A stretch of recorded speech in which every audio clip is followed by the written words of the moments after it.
ನಿಷ್ಠೆಯಿಂದಲೇ ಶಿವರ ಎಡೆಯ ನೀಡೆ ಆಗಿ ಬಿಡೆ ಶರಣಾಗಿ ಬಿಡೆ ಗುರುದೇವ ಎನ್ನುತ್ತ ಶಿರವಾಗಿ ಬಿಡೆ ಸಂತೆ ಮಾಡಲು ನೀನು ಬಂದೆ ಕಣೆ ಹೊತ್ತು ಹೋದರೆ ಕತ್ತಲಾದಿ ಕಣೆ ಸಂತೆ ಮಾಡಲು ನೀನು ಬಂದಿ ಕಣೆ ಹೊತ್ತು ಹೋದರೆ ಕತ್ತಲಾದಿ ಕಣೆ ರಗಳೆ ಮಾಡುತ್ತ ಕಾಲ ಕಳಿಬ್ಯಾಡ ಕಣೆ ಆಗಿ ಬಿಡೆ ಶರಣಾಗಿ ಬಿಡೆ ಗುರುದೇವ ಎನ್ನುತ್ತ ಶಿರವಾಗಿ ಬಿಡೆ.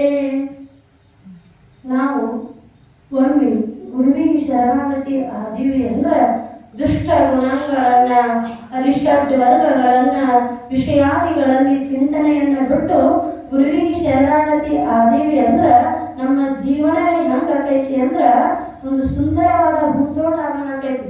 ಆ ಭೂತೋಟ ಮಾಡ್ಕೊಳ್ಳೋದು ನಮ್ಮ ಕೈಯಾಗೈತಿ. ನಾವು ವಿಷಯಾದಿಗಳನ್ನ ಸಿಲುಕಿ ಮಶಾನ ಮಾಡ್ಕೊಳ್ಳೋದು ನಮ್ಮ ಕೈಗೊಳಗ.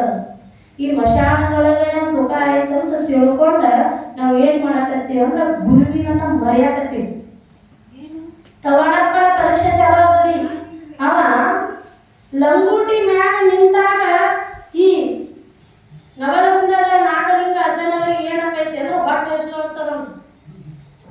ಹೊಟ್ಟೆ ಹೆಸರು ಆಗ್ಯಾರು ತವಣಪ್ಪ ಕಂದಿ ಭಿಕ್ಷಾಕರ ಹೋಗು ನಡಿ, ನೀ ಕಂದಿ ಭಿಕ್ಷಾ ಮಾಡ್ಕೊಂಡ್ ಬಂದೆ ಅಂದ್ರ ಚಲೋ ಆಗೈತಿ ಅಂತ. ಕಂದಿ ಭಿಕ್ಷಾಕ ಹಂಗ ಅಂದ್ರ ಬರ ಮೇಲೆ ಹೋಗ್ತಾನ್ರಿ. ಯಾರು ಅಂದ್ರ ತವಣಪ್ಪ ಬರ ಮೇಲೆ ಹೋಗಿ ಎಲ್ಲಾರ ಮನ್ಯಾಗ ಕಜ್ಜ ತಗೊಂಡ ನವಲಗುಂದ ನಾಗಲಿಂಗ ಅಜ್ಜನವರ ಮುಂದಿಟ್ರ ಪ್ರಸಾದ ಮಾಡ್ತಾರೆ ಏನಂದ್ರೆ ಹೊಟ್ಟೆ ಹಸುವಿಲ್ಲ.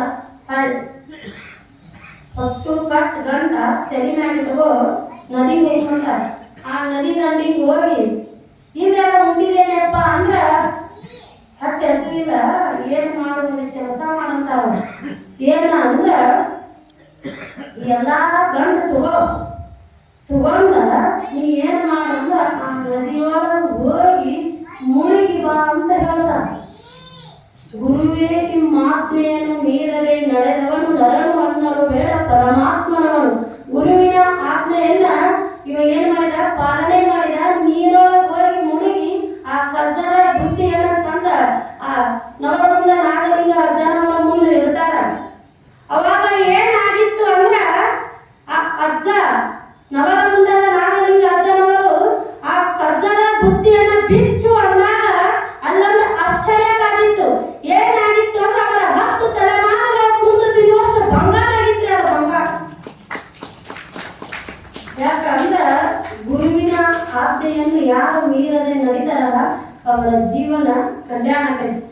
ಒಂದೇ ನಿಮಿಷ ಆಗ್ಬಿಡ್ತೀನಿ. ಏನು ಅಂದ್ರೆ ಗುರು ವಾಕ್ಯವನ್ನ ನಾವು ಎಲ್ಲಿವರೆಗೂ ಪಾಲನೆ ಮಾಡ್ತೀವಿ ಅಲ್ಲಿವರೆಗೂ ನಮ್ಮ ಜೀವನ ಸುಂದರವಾಗಿರ್ತದೆ.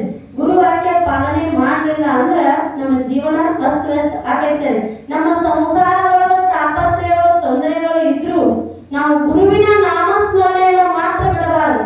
ಆ ಸದ್ಗುರು ಶಿವಯೋಗಿ ಅಪ್ಪಾಜಿಯವರ ನಾಮಸ್ಮರಣೆ ನಮ್ಮ ಬಾಯಿಯೊಳಗಿತ್ತು ಅಂದ್ರೆ ಈ ಭವಬಂಧನದಿಂದ ನಾವು ಸರಾಗವಾಗಿ ಪಾರಾಗ್ತೀವಿ ಎಂದು ಹೇಳುತ್ತಾ ನನ್ನೆರಡು ವಾಕ್ಯ ರೂಪ ಕುಸುಮಗಳನ್ನು ಸದ್ಗುರು ಶಿವಯೋಗಿ ಅಪ್ಪಾಜಿಯವರ ಚರಣ ಕಮಲಗಳಲ್ಲಿ ಮಾತೋಶ್ರೀ ಮಹಾದೇವಿ ಅಮ್ಮನವರ ಚರಣ ಕಮಲಗಳಲ್ಲಿ ಅರ್ಪಿಸುತ್ತಾ ನನ್ನ ಪ್ರವಚನಕ್ಕೆ ವಿರಾಮ ಹೇಳುತ್ತೇನೆ. ಓಂ ತತ್ಸತ್.